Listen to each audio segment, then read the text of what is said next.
Hi, third graders. Welcome to Journey's Lesson 26. This story is called The Foot Race Across America, and this is from our Reading Adventures magazine. Back in 1926, in the hills around Foyle, Oklahoma, the jackrabbits must have gotten used to the sound of Andy Payne running by. The Cherokee teenager was almost as fast as they were. Andy loved to run. After he finished the morning chores on his family's farm, he ran 5 miles to school. He often got there before his brothers and sisters, who arrived on horseback. "I just had a knack for being able to cover the ground on foot," he later explained. In those days, Andy won prizes in many track tournaments, especially long-distance events like the mile. His biggest race would be much longer than that, though. Runners Wanted. After he graduated from high school in 1927, Andy, now age 20, went to Los Angeles, California to look for a job. Work turned out to be hard to find.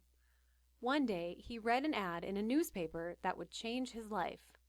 "Runners Wanted," the ad said. An international transcontinental foot race was going to take place in March. The race would start in Los Angeles and end across the country in New York City. That was a distance of over 3,400 miles. The winner would receive $25,000.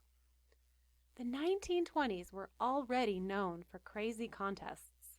There were dance marathons, 6-day bicycle races, even people setting records for sitting on flagpoles. A man named C.C. Pyle planned the foot race to follow the recently built Route 66, a road that stretched from Los Angeles to Chicago. Andy Payne was excited. He felt he had as good a chance to win as anyone. The prize money would help his parents pay for their farm. It might also help persuade his girlfriend, Vivian Shaddix, to marry him.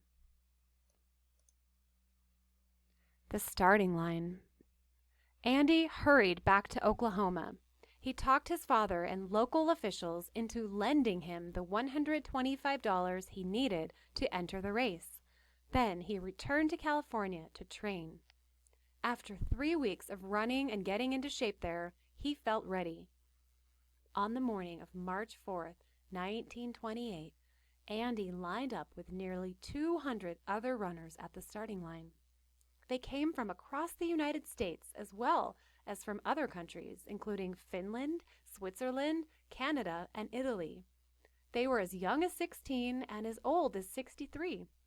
A few were already famous for competing in marathons and other long-distance races.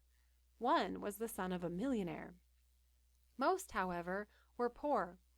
In 1928, an average factory worker earned $1,200 a year.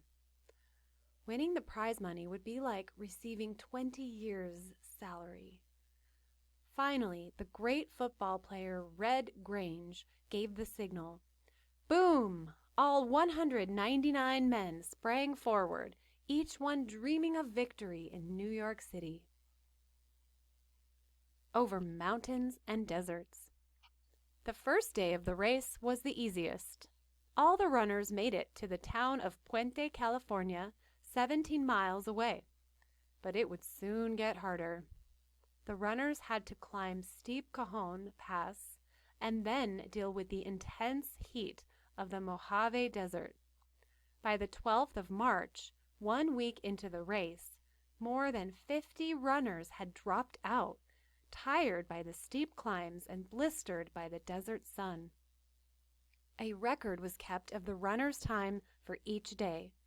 Surprising many of the more famous runners was number 43, Andy Payne. Andy was running in 3rd place. As the runners left behind California for Arizona, they faced even tougher climbs. By March 21st, more than half of the original 199 had dropped out, including the man who had been in first place, the South African long-distance champion Arthur Newton. The runners had also discovered that C.C. Pyle, the race organizer, was not a man of his word. Instead of the big meals they enjoyed at the start of the race, they were now served poor stews. Often, Pyle's big caravan, nicknamed America, was late with the tents, cots, and blankets, which were never washed. Then the runners were forced to sleep in barns or stables. Andy Payne was having his own troubles. He had tonsillitis and a fever, but he kept up the pace. After the runners had made their way through the snow and mud of northern Texas, Andy entered his home state of Oklahoma in the lead. The Bunion Derby. By now, the foot race was attracting lots of attention. The newspapers had begun to call it the Bunion Derby. But Andy was lucky. He didn't have bunions, swelling of the big toes. In Oklahoma City, Andy told a cheering crowd and the governor of the state, "Hope to see you in New York." When he ran through his hometown of Foyle, he took a few minutes to visit his girlfriend Vivian and his family, and he bought a new pair of running shoes. Andy was becoming friendly with some of the other runners. One, John Sallow, had adopted a dog in Arizona named Blisters and ran with Blisters all the way to Missouri. Philip Granville, a Canadian, believed he could win the race by walking, then changed his mind and began to run. Andy's closest friend was also his closest rival, an Englishman named Peter Gavuzzi. They traded the lead from Oklahoma to Ohio. That was where Peter, more than 6 hours ahead of Andy, had to drop out because of a toothache. With 1,000 miles left to go, Andy Payne took over first place for good. The finish line. By the third week of May, the runners were closing in on New York City. The daily distances were getting longer. One day, the men ran nearly 75 miles. C.C. Pyle, the race organizer, was broke. It wasn't certain that he would be able to pay the winners the prize money. But on May 26, 1928, the Bunioneers, as the 55 remaining runners were now called, came plodding into New York's Madison Square Garden. Even though they had been running for 84 days, they had to keep running, circling the arena for another 20 miles before the race was over. In the end, C.C. Pyle did come up with the money. It took 573 hours, 4 minutes, and 34 seconds, but Andy Payne achieved his dream. He won the $25,000 first prize.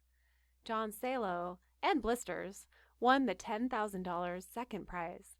Philip Granville, the Canadian walker, won the third prize of $5,000. Andy took the train back to Oklahoma. True to his word, he paid what his family owed on their farm. In 1929, he married Vivian Shaddix. That year, there was a second transcontinental foot race, this one going in the opposite direction from New York City to Los Angeles. Andy did not take part. The winner was Peter Gavuzzi, his sore tooth all healed. Today, people still remember Andy Payne for his remarkable achievement. Every May, an Andy Payne Bunion Run marathon takes place in Oklahoma City. And if you happen to be traveling on Route 66 by Andy's hometown of Foyle, you'll see a life-size statue of Andy doing what he loved to do, running.